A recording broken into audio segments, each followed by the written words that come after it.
Yeah. We live in the age of the educated consumer. You can't do those things anymore. It worked for him 10 years ago. It's not working any longer. And he thinks Yeah. it's the ad campaign. It's not. It's his entire messaging.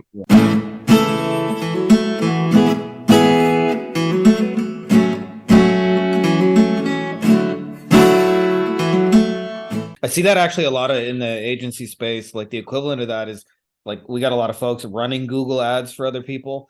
And most people are going after, in my opinion, like the wrong kind of clients, like the clients who I'll try ads for a little bit. And almost always Yeah.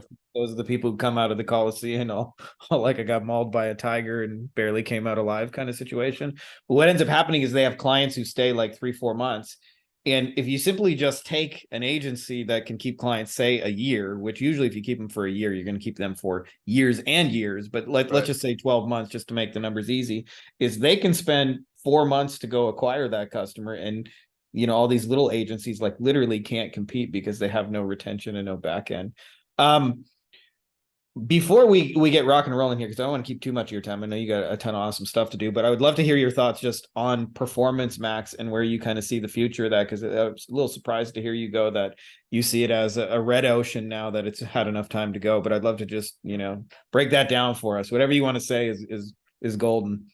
You've got no choice. You have no choice. Google flew me to their production studio in London to shoot some videos on smart bidding. Which I'm a big believer in, by the way. Everybody, when they saw me in the videos, are like, dude, I thought, my book is called You versus Google. So here I am, like, in the middle of the evil empire, building their propaganda for them. But that's part of why they wanted me, because I'm a dissenting voice.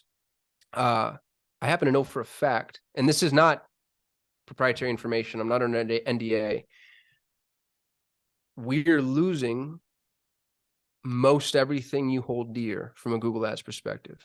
The campaign types, the bid strategies, the attribution models, you are going to not have those. And so you can be quixotic and decide, I'm going to stay on this sinking ship, and fine, God bless you. There's those people that I actually think are going to do so with integrity. Or you can play ball. And Performance Max, I mean, dude, the fact that Performance Max, Google's two highest yielding campaign types were Smart Shopping and Google Local campaigns. They're both gone. They're gone. PMax took both of them.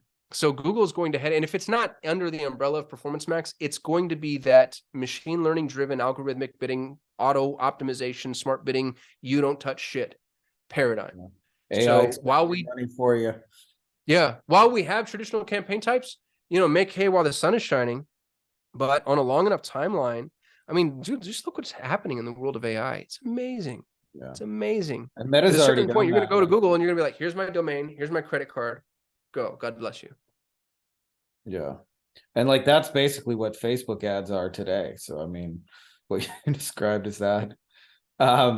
So the other thing I wanted to ask you is like, how, if somebody's out there and they're like, kind of like, we got a lot of folks who are newer-ish to Google ads. I mean, we got some pretty high level people too, but like, how do you approach just winning? Like, what is your Kasim's like kind of checklist of like, these are the things I need to have in place before I just go give money to the Google credit card machine? Yeah, so we've got the best Google Ads agency, not because we have buttons other people don't have. We have the best agency because we pick the winning horse. So if you're an agency, the key is picking the right clients. Pick clients that have products that are actually going to sell, that have websites that don't have CRO issues, that have a scalable model, that have solid LTV. Like, just pick the right. And what agencies don't understand, and I'm not trying to slander our collective environment, because I had a really hard time with this as a young man too. Yeah, A same. client that cancels at month 4 loses you money, period, full stop. And it's so easy to just be like, oh gosh, it's so hard to say no. What's funny about it though, I've heard actors say this, as soon as you start saying no, that's when the good jobs come. As soon as you start actually, and there's just something about it, dude. I don't know if it's like mental, philosophical, you put it out into the universe, energetic, vibration, frequency, whatever. As soon as you start saying no, people sense the lack of desperation, they sense the integrity, and that's when they want to work with you. And then the clients that you say no to might come back and say, well, what do I have to change to? And I've had a ton of those where I'm like, dude, I'm not running ads to this. And then they're like, what do you have to do? I'm like, your website's garbage. I actually have a client that I'm working with right now, dude, 60 grand a month in ad spend. And he wants me to take over his ad campaign. And I'm about to go shoot him an email saying, you need to rebuild your website because I'm not sending traffic to this. This is horrible. Weird squeeze page, old, antiquated, kind of FU marketing approach. Yeah. We live in the age of the educated consumer. You can't do those things anymore. It worked for him 10 years ago. It's not working any longer. And he thinks Yeah. it's the ad campaign. It's not. It's his entire messaging. Yeah. Yeah. Yeah. Just pick better clients. I think actually it's funny because like I get the sense we both read a lot of the older stuff. You dropped a Dan Kennedy reference in there. For me, like, specifically on the folks who are running agencies, it's like, to me, 60% of the game is client selection. If you get that variable wrong, like literally everything that comes after that is uphill. Like you said, you'll be competing with people who often don't spend money. You'll have to try and convince them to do it. They'll hand you losing assets, losing offers, losing websites, losing campaigns, losing back end, don't know how to answer the phone if you're dealing with local, don't know how to close sales, don't have reviews, don't have anything unique. And then you'll have to try and turn that into a winning horse. And what you'll discover is that, like, not that it can't be done, but there's like 20, 30 compounding factors all working against you that you have to simultaneously solve. Or, as Kasim has said, like, you can take somebody who has most of that in place and really like has all the pieces, and they just need like more front end traffic to make the machine go farther. Yeah.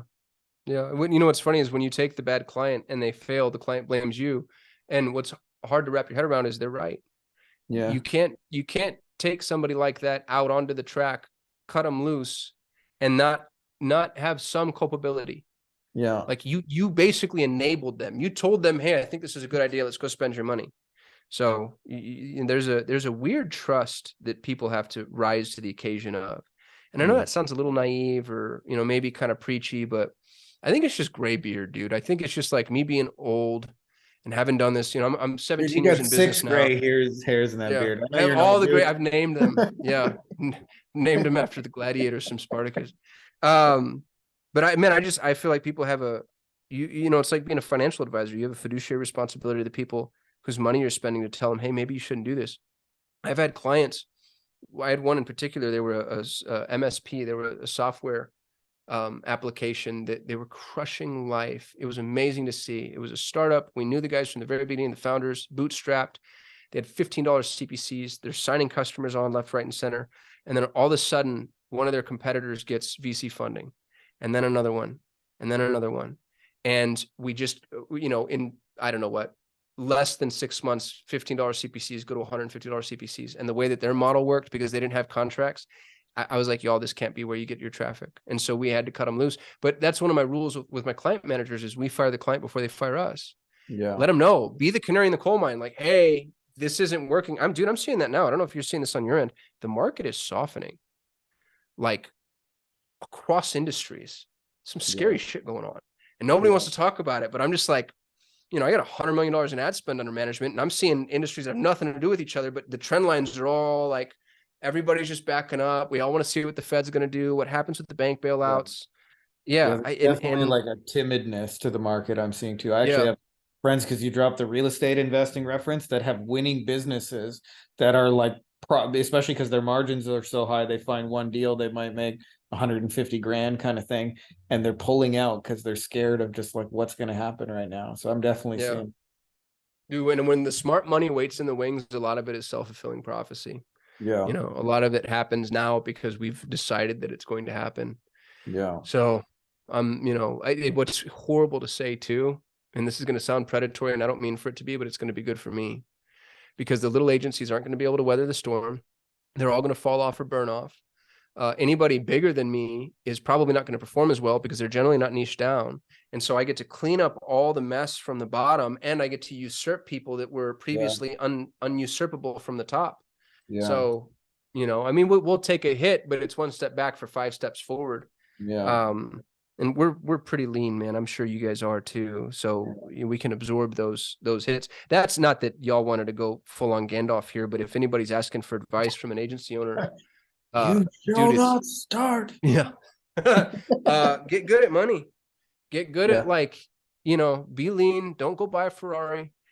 I've got so many buddies that made that mistake. It's so easy. Dude, it's easy to hide a supercar on your balance sheet or go get the San Diego beach house or start flying private, and that's half of our world is just people that kind of like to play that, Yeah. By the way, speaking of, there's a company that I saw in LA and it's for Instagram influencers, and they have a private jet that is parked. It doesn't go anywhere. You And just you go for take like pictures. $300 an hour or something, you can go and you take pictures and you send you know, post on your Instagram. Look at us about to fly It's private. so obnoxious, man. Great. You can get, Great. dude, you get lease a Lamborghini for like 2 grand a month. Like it's not even that much money, you know, in the Yeah. grand scheme of things. Yeah. But when you do that and you play with leverage and you spend money you don't have, then when the market does take a shit, even if you survive, it's way more stressful. I just get to sit here, you know, with my little Hyundai and know like I can write out whatever. I can fire clients that are bad clients. I can make hires other people can't make. That's the other thing I'm going to do is I'm going to go on a Yeah. freaking hiring spree. You know, like it's going to become open season on the best labor in the world. Hey guys, if you like this video, you'll probably also like our free Facebook group, Beyond Agency Profits, Agency Lifestyle Design. You can get free copies of the book inside here. I look ridiculous. We're doing weekly Q&As, giving answers to all your questions. Some of the best, smartest, brightest people. We've got lots of industry leaders doing 7, 8 figures and beyond. It's a literal who's who of the brightest agency owners that I know, as well as lots of tips on scaling and stuff, books that work. So if you're not already part of it, you're going to want to be part of it. So make sure to click the link. I put it in the description of the video as well as in the pinned top comment below. So just scroll down and you can join, and it's totally free.